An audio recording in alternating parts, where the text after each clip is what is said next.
Why are you gonna throw away a perfectly good dildo? What's actually scarier? A crazy monster or a psycho husband? Oh my god, no, no, no, no, no, no, no.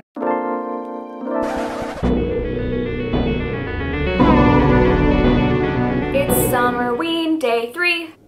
Let's figure out what I'm gonna read today. So if you missed it, you can go watch my Summerween vlog for days 1 and 2. So this is the second Summerween vlog. And I think that the book I'm going to be starting today is Near the Bone by Christina Henry. I've read one book by Christina Henry and that was The Girl in Red, and I loved it. This was 5 stars. So I'm hoping that this will also be 5 stars. I really, really want to find a 5-star read during this readathon. This one I have high hopes for. It's about a woman who's trapped on a mountain. She has an abusive husband who kind of is holding her captive, doesn't let her leave the mountain, abuses her, treats her really terribly, but then one day they discover there's a creature, a monster, living amongst them on the mountain who is hunting them. Kind of like a monster creature feature horror. I'm assuming the actual monster in this book is the husband, not the monster. Y'all don't even know how happy I am right now. I just got my fan in the mail. For those of you who are unaware, I live in Texas and it is like 110 degrees every single day. My poor AC is running like crazy. And for the most part, I can keep my apartment cool. However, my bedroom is where the sun sets. Like the sun is blasting through my bedroom windows from like noon until it sets. So in the evening, my room turns into an oven and even my AC can't do anything to cool it down. So I ordered this fan. It took forever to get here, but now we have it. And now I can stop sweating my ass off. Oh, jeez. Let's go see if it works.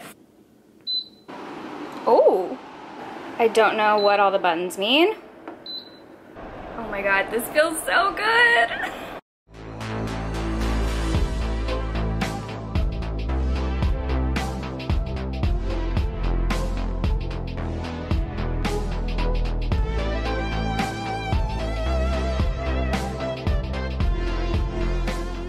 Alright, so I'm now 100 pages into Near the Bone. I'm really loving it. It starts off right away. Like, this is not a slow burn.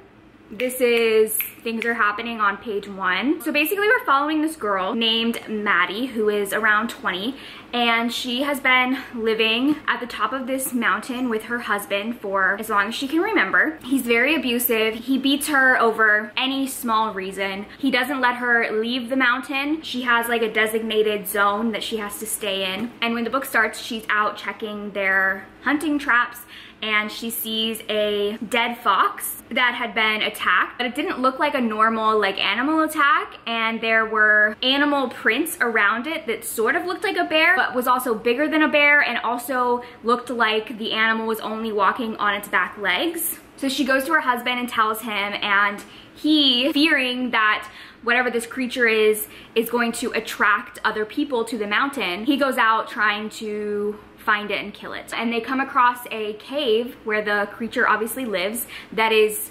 covered with animal bones that are all sorted by part. So all the skulls are in one pile, all the leg bones in another pile, and then there's organs like all the hearts, all the lungs. This creature is an organizational queen. So all this is very terrifying. Maddie really wants to leave her husband and escape, but she doesn't know where she would go, and she's very afraid of him discovering her trying to escape and punishing her.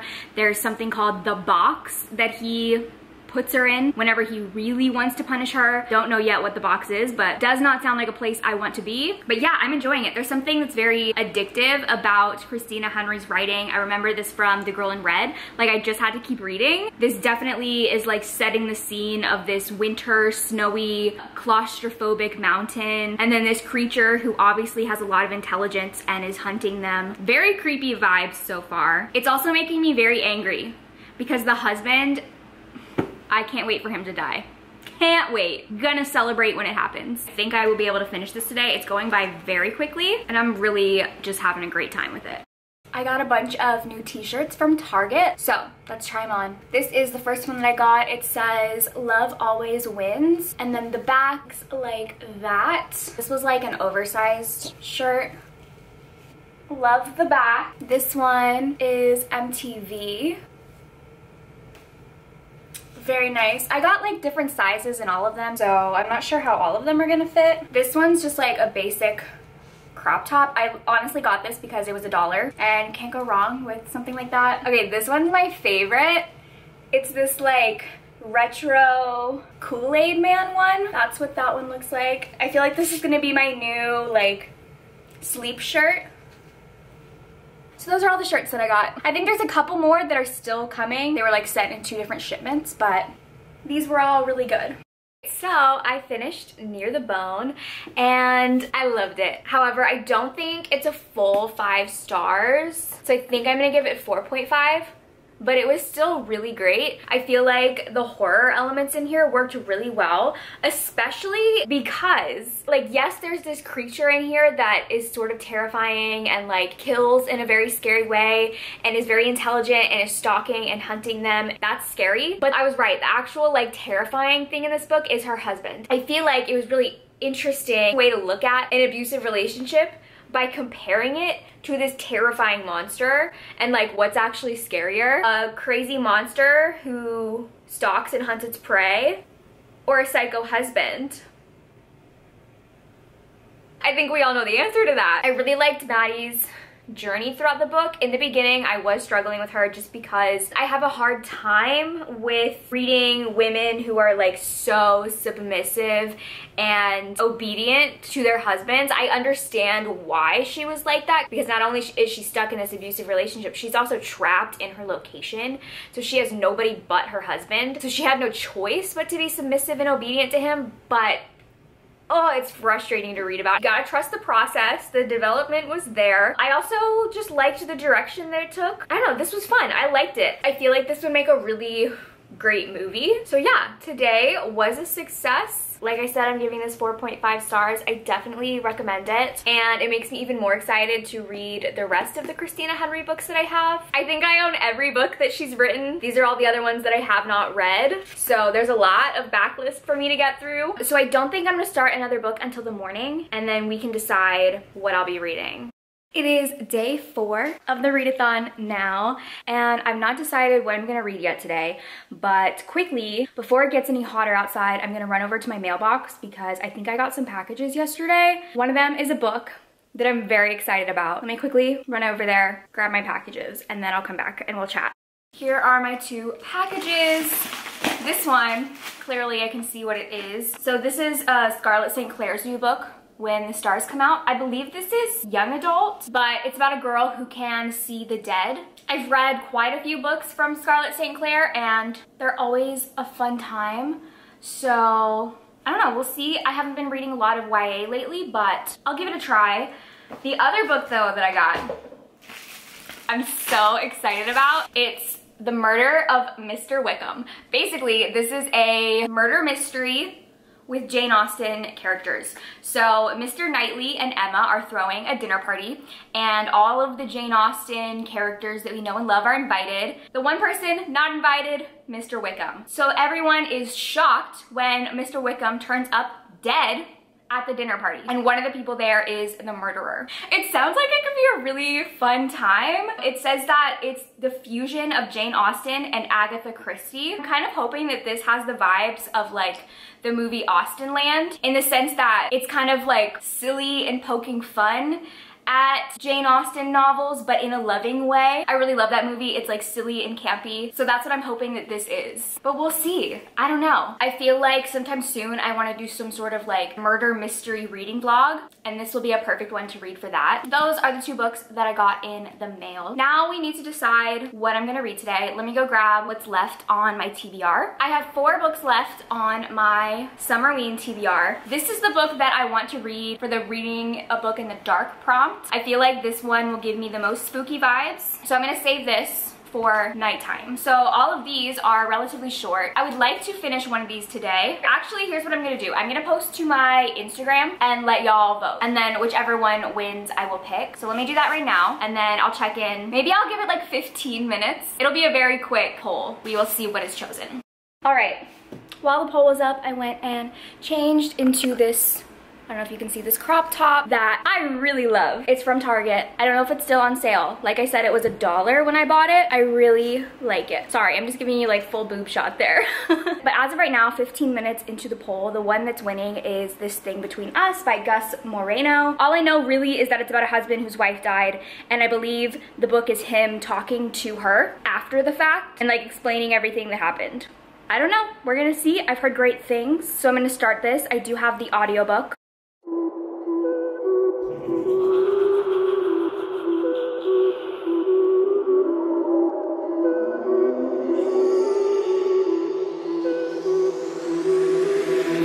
So I am about 100 pages into this. It doesn't have chapters, it just has like part 1, part 2, part 3, and part 4. So I finished part 1, and basically what has happened so far is our main character, Thiago, his wife died in like a series of events gone wrong, kind of an accident. The book is told as him speaking to his dead wife, kind of recalling what had happened in their life up to this point, what happened at her death, what happened afterwards. Basically, before she died, they were experiencing some very weird things in their home. They were hearing like scratches in the walls, and they were walking through like cold spots. And then they have this thing called the Itza, which is basically an Alexa, and it was behaving very strangely.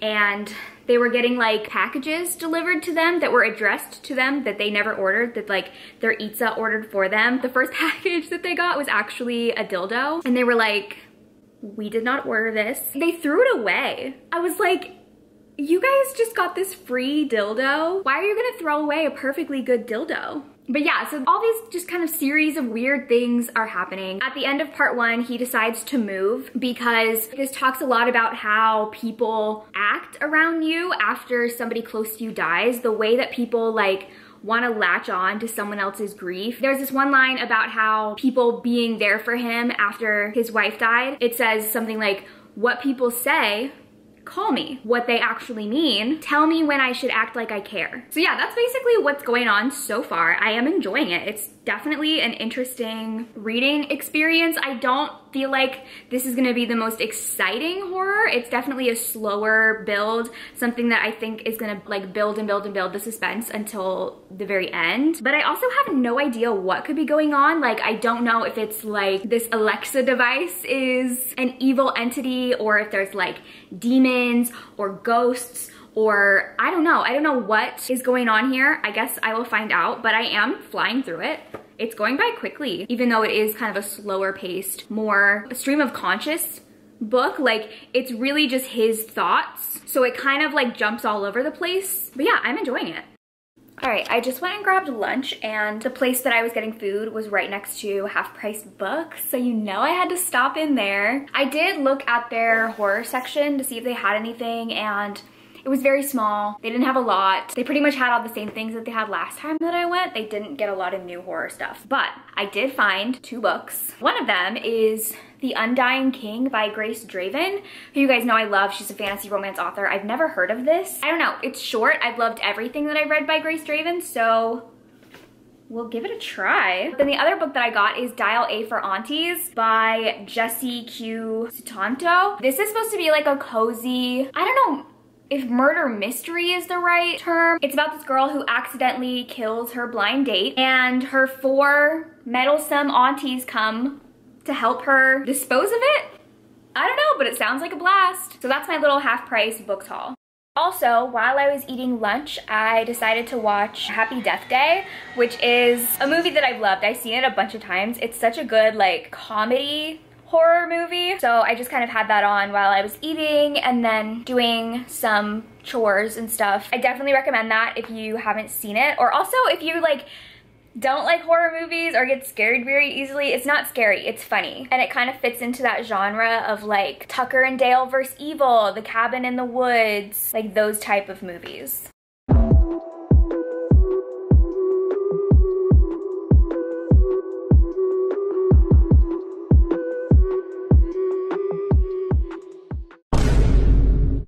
Oh my god, no, no, no, no, no, no, no. There's a dog. Oh my god, I forgot there's a dog on the cover.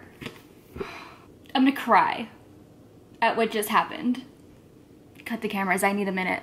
I finished And it's 5 stars. Oh my god, yes. We finally have a 5-star Summerween read. This is absolutely going to be a book that does not work for everyone, especially the ending, but this is the exact kind of horror that I love. It descended into cosmic horror, which is my favorite subgenre of horror. So it gets very weird and really embraces the weird and the confusion and the unexplained. And when it comes to cosmic horror, I don't really want answers. I don't care about answers. I'm willing to embrace the unknown. That's like what cosmic horror is. So I definitely can see this being a divisive book. I could see people not liking it if you're someone who does not like to not have answers. But with this type of horror, I love that. I prefer that. And yeah, it was great. I also love horror, or even any stories where the story's not necessarily linear. It's more of like a circle. This actually reminded me of, hold on, let me go grab it. It reminded me of Goddess of Filth. These both deal with like possession themes. I would say this one definitely crosses more over into like the weird, bizarre, but these had a lot of very similar themes. They also both are about Mexican Americans and kind of like touch on folklore. Oh my god, this was so good. I'm so glad that we finally have a 5-star. Amazing. All right, I don't know if I'm gonna read any more tonight, but I just ordered some dinner and I think I'm going to watch The Black Phone, which I've been very, very anticipating. So I hope it's good. I don't know, I've seen mixed reviews. This face? Hang up the phone now. All right, we are going to make my spooky treat, although I don't feel like actually making anything from scratch. So what we're gonna do, we're gonna make these creme brulees that I got from Target. The reason why they're spooky is because the fact that I can walk into a Target, buy frozen creme brulee, and then have it whenever I want, that's spooky. So I already have my oven set, and then they need to be refrigerated for a little bit. Oh, okay, there's 2. I don't want to use both. I only want to make 1. Oh my god, these are actual terracotta bowls. Oh my god, I can keep it. So then it has the brown sugar that you just sprinkle on top. I washed my hands, everyone. Also, I'm the only one eating this. Okay, that's about as even as I'm gonna get it. Then I just broil it and put it in the fridge. So we will come back when it's ready. It is done. Mistakes were made. I'm glad I didn't make both at the same time because there are things that I would do differently. I forgot that my oven sucks. It was not the optimal temperature or time to be baking, but I didn't want it to be in there for too long. But next time I know, I'm just gonna make it hotter and put it closer to the top. But it's still, I mean, it's creme brulee. You can hear it. It has a tap, tap, tap. So let's try it.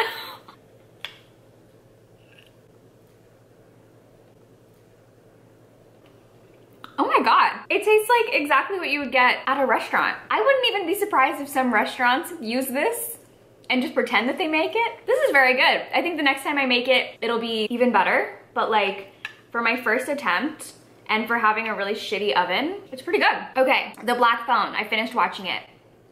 And I really liked it. I think it was very clever use of like a single location. I really liked the villain. I also appreciated that he was hot. Nobody judge me, come on. Like, you give me a villain in a mask and tell me it's Ethan Hawke under there and you expect me not to find him hot? Grow up, grow up. I loved the brother and sister relationship. It was suspenseful. I didn't really find it scary, but it was really good. I loved the ending. I don't know, I enjoyed it. It was a fun watch. Do I think it was worth me paying 20 bucks to watch it? No, but I really wanted to watch it, so it's fine. But I don't think I'm gonna read anything else tonight. I'm just going to finish my creme brulee and go to bed. But I will see you guys in my next vlog for the rest of Summerween.